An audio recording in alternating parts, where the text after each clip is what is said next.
Border crossings continue to be a growing concern, particularly over the festive season. So there are some recent figures now from the Border Management Authority which show that Basotho nationals top the list of individuals who were intercepted while attempting to enter South Africa illegally. Lesotho recording the highest number, around 38,000, followed by Mozambicans and Zimbabweans. What do these numbers tell us about the challenges driving illegal migration and what steps can be taken to address the issue? Let's talk to the Lesotho Prime Minister, spokesperson, Thapelo Mabote. Thapelo, good morning to you and thank you very much for your time this morning. And I'd like to perhaps hear from your side of the border in your country what the reaction has been to these figures. We've just shared with our viewers now that nationals from your country topping the list of those who were attempting to enter South Africa illegally.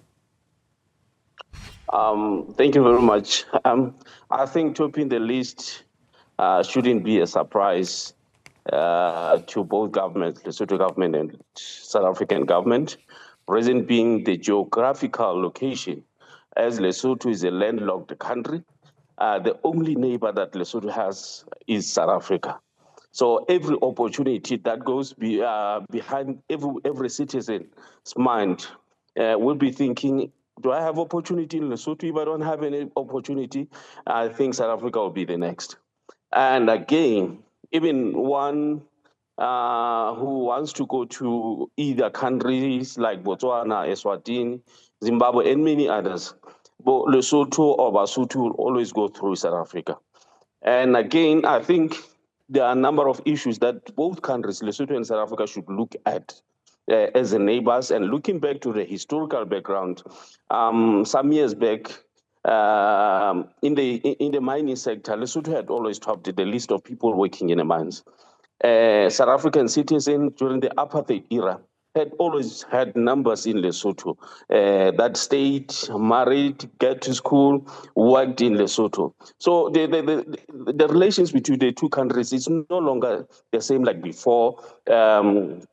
And it has to be reviewed here. The two senior or the leadership between the two countries should sit down and agree on how to help one another with some challenges, looking at undocumented Basotho that are there in South Africa, that are crossing to South Africa and being caught.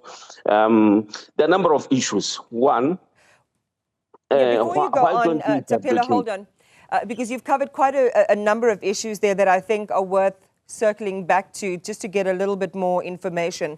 Given, as you say, the history, you know, a border is a line in the sand, but there have been these historic ties between our countries, not only because of its proximity, but because of people establishing families and getting married and things like that. I think it would be useful for us to understand the attitude of Basotho nationals when it comes to South Africa. Is it seen more as, is the attitude towards South Africa a lot more relaxed? It's not as if you're visiting another country, you're visiting your neighbor. That's the sense I'd like to hear you share with us this morning. The relations between the two countries and people going to South Africa is because of work, the families. Those are highly possible. And again, if opportunities don't avail in Lesotho, they will always go to South Africa. So I was about to explain this undocumented issue. Some people intentionally misplace their document or the passport because they don't want to suffer the consequences of being cleared undesirable because they have overstayed in South Africa. And there's some requisition or the request that had been made by the government of Lesotho to South African government. President Ramaphosa and the Right Honorable Prime Minister of Lesotho, they met last year in November in Cape Town. And I think if all that, because that was second meeting, and also on binational issues, if the binational issue can be implemented, it will respond to some of these challenges that we're experiencing. The 90-day stay, the grace period that is being requested, because some people that are being undesiredly explained to be undesirable, it's because some are overstaying in South Africa, lying in the bed of hospitals. Once they get to the border gate, they're cleared undesirable. And some will be crossing from different countries, like, as I explained, Botswana and other neighbors, that once they get to South African border, they will be cleared undesirable. And those issues need to be set down by the two governments and agree how to deal with them, helping one another to solve these issues. Lesotho cannot do it alone without the help and the support of South Africa. And South Africa also get into expenses by deporting, keeping, arresting, employing and deploying people at the borders. But if they can sit on the table and agree on some of the issues that are within their tables, can solve all the issues. Yeah, so what should some of these agreements look like? I mean, we've seen there's always been a conciliatory air and diplomatic closeness between our two countries. President Ramaphosa has always expressed favor for Lesotho. Of course, we know that we get water, for example, from the Lesotho Highlands project and so on. So the existing collaborations between our two countries. When you say that there has to be agreement, what ideas does Lesotho have for what those agreements should look like when it comes to being able to come to South Africa?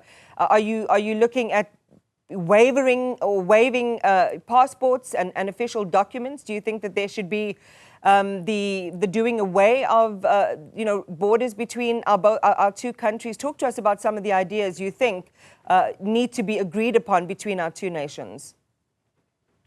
In the past, there used to be something like 6 months that was given to Lesotho. It's no longer there. And the request now by the government of Lesotho to the government of South Africa is to provide 90 days, which is 3 months for Lesotho to stay in South Africa. And also, there needs to be work permits for those who are employed, and they need to give documents that surely give evidence that they are going to work. And again, there should be the grace period for those that are, for instance, one will have a problem on his way to border gate. By the time he gets to the border gate, it's 5 minutes past 12 midnight. And once you get to the border gate, you are declared undesirable because you have overstayed. You have overstayed by 5 minutes. And that the consequence is that one fear to suffer and intentionally misplace the document. And those are the issues that we need to find. Can we give them grace period? Maybe we say you'll be there.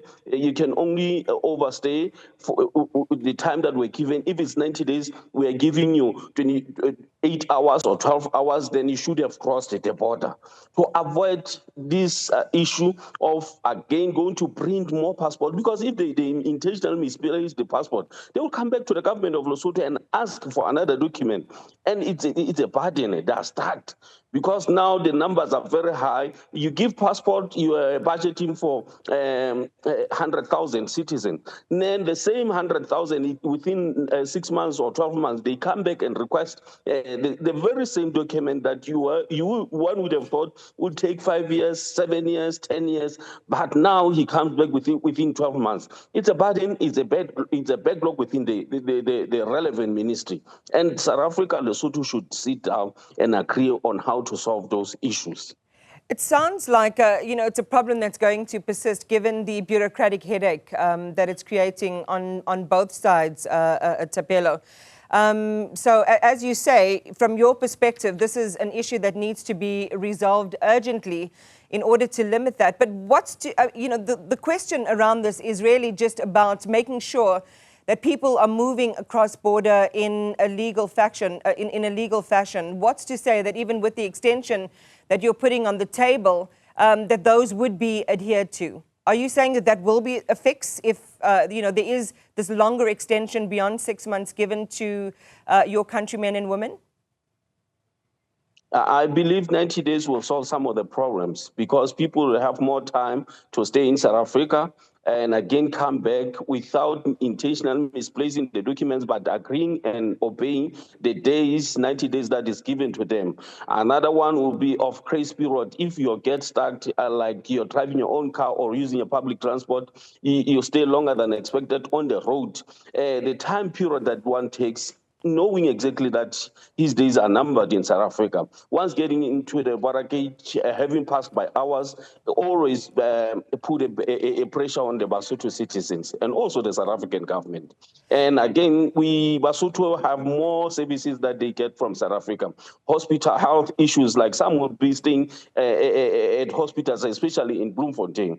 That's a South Africa, and they will stay more time. They will be taking more than 30 days in hospital or getting treatment there. So if you give them 30 days, then one has to attend their hospital, and the cost becomes high when you travel to and fro, depending on the days that you're given, apart from being kept at hospital. So those are the issues that needs to be looked at as a request, and there's a binational agreement that both countries, South Africa and Lesotho, should also agree, because that document covers many areas that needs to be looked at. Yeah.